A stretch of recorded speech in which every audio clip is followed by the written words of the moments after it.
Hi, welcome to Chat Communications Happenings and Trends. Today we're speaking with Steve Kramer, former chair of the United States Green Party and also an advocate and promoter of ranked choice voting for at least the last 20 years. So Steve, welcome to the program. Thanks very much, Amanda. It's a pleasure to be here. It's great to have you. So we are talking about ranked choice voting today. So Steve, why don't you, for our viewers, kind of explain what it is? Okay, the concept behind ranked choice is that it gives a voter more leeway in expressing a full idea of what they are doing in the voting booth. In other words, rather than just going ahead and selecting a single candidate, the way we do our voting today with what we call the plurality system.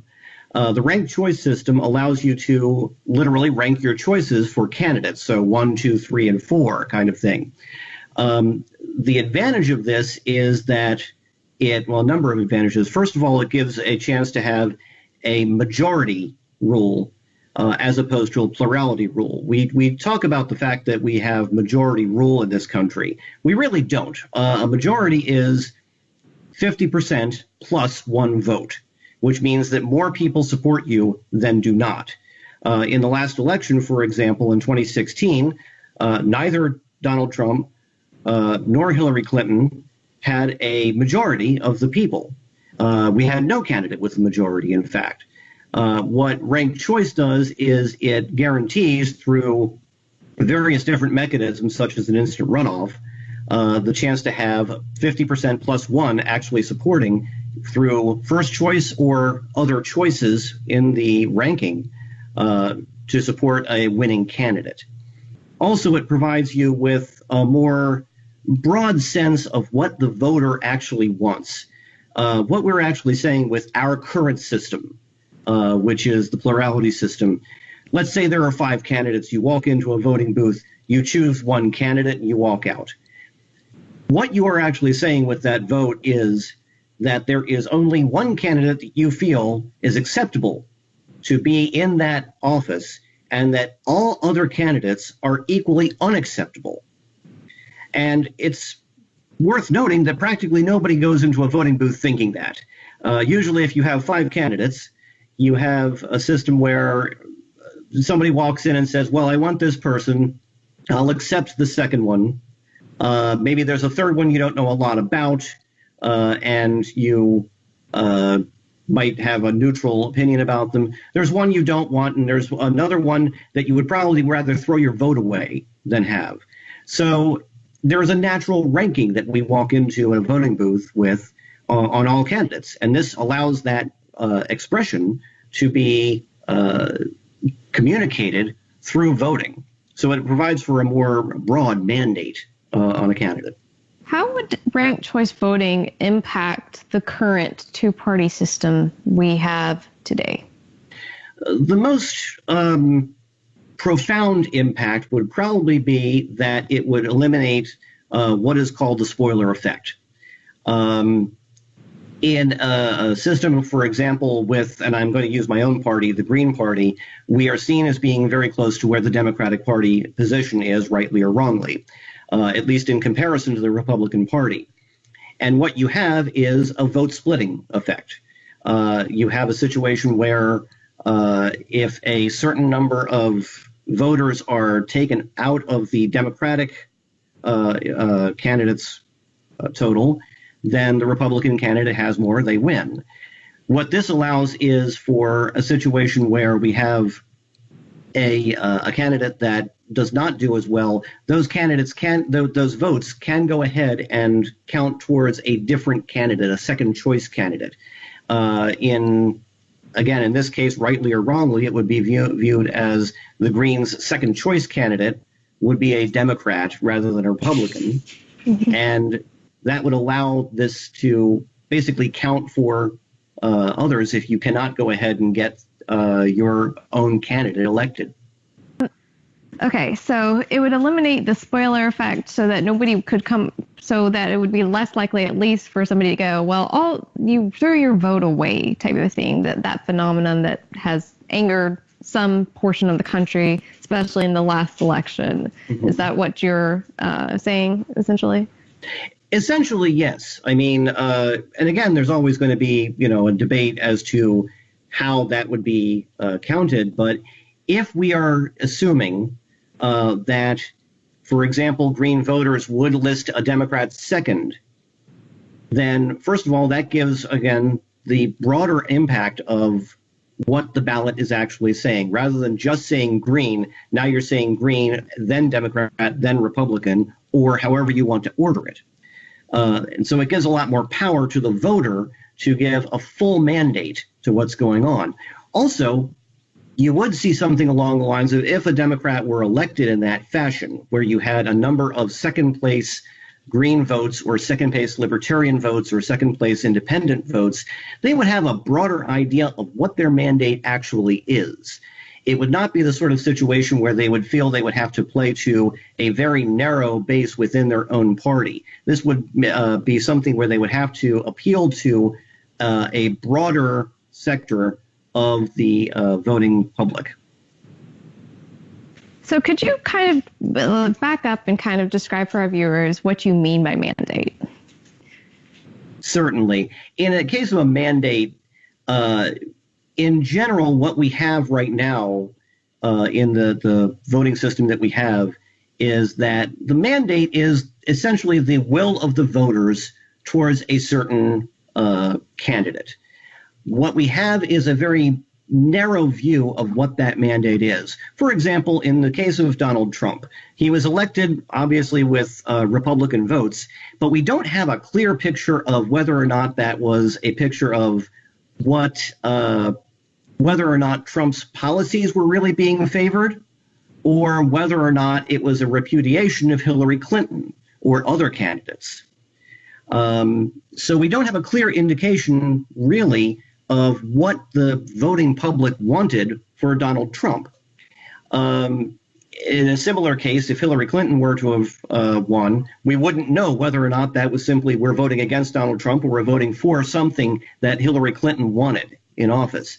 This gives a broader idea of that. And what I'm saying by mandate is that you would take in many more of the wishes of the voting public as to what they actually mean by their vote. So can you describe where this has been successfully implemented? Probably the biggest success stories in current democracies are in Germany and in New Zealand. Both of those use some variety of both proportional representation and ranked choice, and both have been very successful. Scotland had a recent election where they had a number of jurisdictions with ranked choice voting.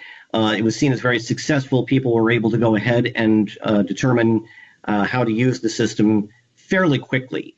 In the United States, the state of Maine has recently gone ahead and reaffirmed its choice for ranked choice voting.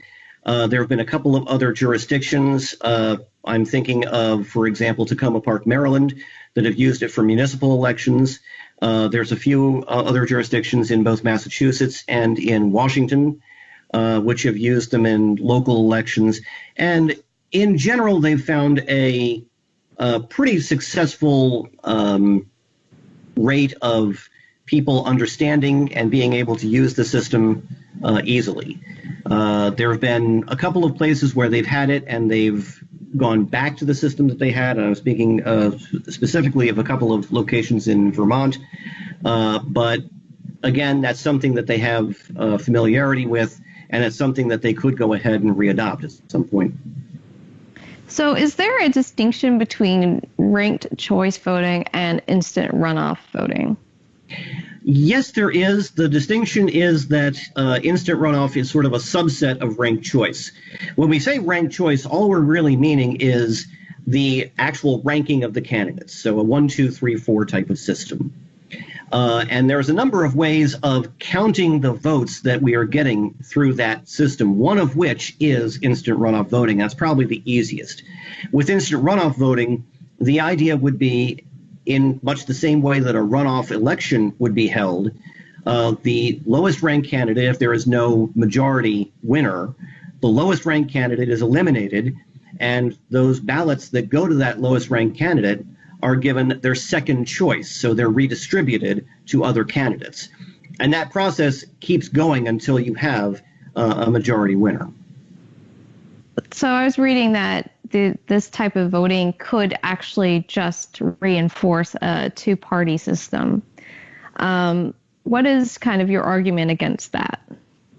Well, it's worth noting that there's been mathematical, and I speak about math, and the reason why I speak about math is because you're counting votes, that results in numbers. You have to talk about the mathematics of the whole thing. I do notice that when I'm talking about mathematics to people who are involved in politics, they have flashbacks to their sixth grade class where, there were talk about trains leaving Cleveland at 20 miles an hour or whatever nonsense like that. But it's really the sort of thing of if elementary mathematics, you have to go ahead and take a look at it. They've done mathematical studies on voting systems, all types of voting systems, and they've found that there is only one that is an absolutely perfect system, and that's dictatorship. I have one vote and you have none. That gets a very clear, concise mandate every single time. All other systems have some kind of flaw in them. And the idea of it is to try to reduce that flaw as much as possible, to go ahead and have a priorities set such that you are getting the clearest idea possible. Now, with something like instant runoff voting, going ahead and reinforcing it, it can, over time, people go ahead and tend to gravitate to the two parties or two major parties that are out there when they realize that other parties are being eliminated, rather regularly. However, it's a lot tougher to game the system when you have that sort of full spectrum of choices out there rather than just one. The plurality system is really kind of designed to go ahead and game the system, where you're actually not voting for what you want, you're actually voting for what you think might be the most successful. In a case where ranked choices is happening, that still might happen, but it's a lot harder to go ahead and pull off because of the mathematics involved.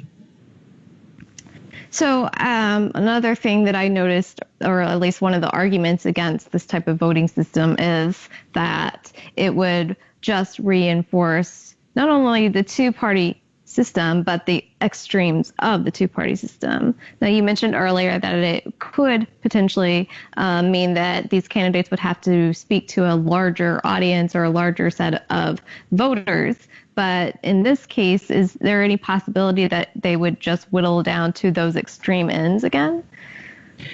What you're talking about, and this is something that other voting systems have had, is sort of a kingmaker effect, where you have an extreme on the left or right or any other extreme, which has a small amount of votes that they can then put towards one of the larger two or larger three or however many that are in the middle, and in essence play kingmaker. With parliamentary systems, that is sometimes an effect of what's going on. With instant runoff voting or ranked choice, not quite as much. It will really kind of depend on a sort of luck of the draw, in essence, to see which candidate got eliminated first and therefore which votes were able to be redistributed first. But that's sort of it's a difficult thing, again, a difficult thing to go ahead and rely on, as this is how it's going to be done. What we have right now is a system where a lot of those extreme ends aren't really being given any kind of representation at all. And as a matter of fact, in the case where you throw in, for example, in the presidential election, you have an electoral college, then they're eliminated even more. And then in some cases, even the mainstream voters are being eliminated. So what you're looking at is, I think, kind of a grousing from some of those centrist voices that are realizing that they would have to go ahead and appeal to that wider landscape of voters, either on the extreme or what they would term the extreme, or however that would be seen. So you mentioned briefly the Electoral College. What effect would this have if it was implemented nationwide on the Electoral College, if any? Well, in the case of the Electoral College, what would really have to happen would be either a constitutional amendment to eliminate it, or some kind of essentially a policy end run around it, such as the Popular Vote Compact, which is out there right now. Now, neither of those things is directly affected by IRV. And it is true that in a national election, IRV would have to be implemented with some kind of consistent voting method across all of the different states. Right now, different states, different counties will have their own voting apparatus.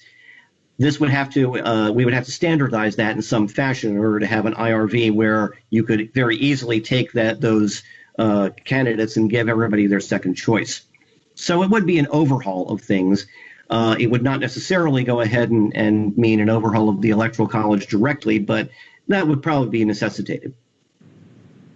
So what happens, or I guess what if people's second choice candidate wins, because they end up getting like mathematically the more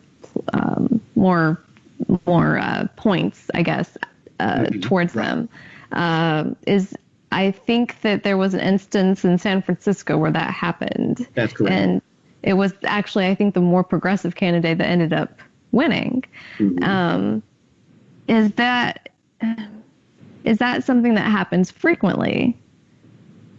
It happens somewhat. I haven't got any real idea of how many times that's happened. I know that was a problem in Vermont, where I was talking about before, where they did go ahead and actually drop instant runoff voting in favor of the plurality again, because there was seen as a problem with legitimacy of the candidate that was elected. We are in a situation where we're used to seeing that horse race type of result, where we don't really think about too much the policies or anything else that is being espoused. We just think about, oh, there's the vote total, it's more, they win, and that's it. What we're really looking at, and what I would advise people to think about when they're talking about the legitimacy of a candidate who might be elected by second choice votes, what you're looking at is a situation where, and this has happened in a number of cases, the top vote getter before redistribution, who has say 40% of the vote, is essentially a polarizing figure. They have a lot of people who want them to be in office, and they have a number of people who have ranked them all the way at the bottom. So let's say somebody who wins with 33% over somebody who has 42%. Well, that person who has 42% has 42% of the people that want them, but 58% of the people didn't. And they were able to essentially team up in a ad hoc coalition to elect somebody who was a better representative of a wider variety of the electorate's choices. So when people see, oh gosh, the second place guy won, what they should be seeing is it's not really the second place choice. It's really the first place choice of the most people out there, rather than the first place choice of a very small, polarized subset of voters. Does ranked choice voting tend to affect voter participation in any way, hopefully towards the positive? It's a little bit early as far as some of the things in the experiments we've had in the United States to tell about whether or not that affects things. There's sort of a effect in favor and an effect against. Right now you have an effect in favor because it is going ahead and again, empowering voters a little bit more. And I think that people who are able to see that feel a little bit better about going to the polls and being able to express a full slate of choices rather than just a single one, which might not be even the one that they particularly want. There is a little bit of a drop-off because of ease of the system. A lot of particularly with some of the older voters, seniors who are used to going a certain way, they see a particular thing and they're not really sure how to go ahead and do their votes because this is something very different. In other countries, and I'm thinking about specifically Scotland, they noticed that drop off because of the unfamiliarity, but they also noticed that in subsequent elections, it started to ease back up into more participation. So in the short run, there might be a hit in participation, but I think in the long run, you're going to see a lot more participation especially once people realize that they've got that full power behind their vote. Do you think that this would, kind of force voters to be more informed about the candidates that are running, as opposed to kind of like, oh, I align with this party and I always select them and that's it? It's difficult to say. Certainly and again, I'm thinking about the Scottish experiment, and that was one that I read a lot on. What they noticed was that there was a gap in between party and the choices that they were making. For example, in most cases, you would expect a member of a party to choose that party's candidate. And that happened pretty reliably under plurality voting. Under ranked choice voting, you started to see a little bit more of sort of a maverick type of voting. Somebody who was in one of the 2 or 3 major parties that they have in Scotland would choose somebody from maybe one of the smaller parties out there as their first choice, and maybe their own party representative as the second choice. You started to see that a little bit. And I don't know if that would continue as that trend would continue over subsequent elections. But yeah, it would go ahead and start to shake up things just a little bit, my feeling is, and I'm just going ahead and spitballing on that one. But you start to see a lot of more people who would get the idea that maybe they have the chance to fully express what they feel, even though they're in one of the, say, majority parties. Do you think that ranked choice voting would have an effect on kind of assuring that, I guess, the person with the actual mandate wins when there is so much money corruption in our political system? That's a difficult question to say because, and I understand what you're talking about as far as the money in politics is concerned. Obviously, IRV can't go ahead and get that out of there. That's still going to end up being spent. It's still going to end up going from, in a lot of cases, corporate sources or PAC sources into candidates and trying to promote them. That's still going to be done exactly the same way as in any other election. What we're doing is we're just counting them differently. Given the choice that they would have to be more conciliatory to a wider swath of the electorate, that could be the possibility where, perhaps even given the fact that they are, let's say, heavily funded by a certain corporate source, they might not be able just to go ahead and push the corporate agenda unfettered, particularly if they find out that they would have lost the election if not for second and third choice votes from some of these other candidates who would not have supported that. It's, again, there's sort of a jury's out on that one. In most cases, when you talk to candidates, they will express that it's not where they get the money from, it's where they get the votes from. And you can believe that or not. It's, that's what they're going to say, of course. But, if that has any truth at all, then yes, you're going to have some eventual and gradual change in where they're going ahead and representing people and not the money that they're receiving. So, Steve, just last thing, is there anything else that you'd like to tell our viewers about ranked choice voting? Yeah, ranked choice voting and other alternative voting methods have been with us for literally hundreds of years. These are part of a suite of reforms that could be done to our election system in the United States. Right now, what we have is something that is very antiquated. We have a plurality system, first past the post. It does not guarantee a majority. It does not go ahead and empower voters.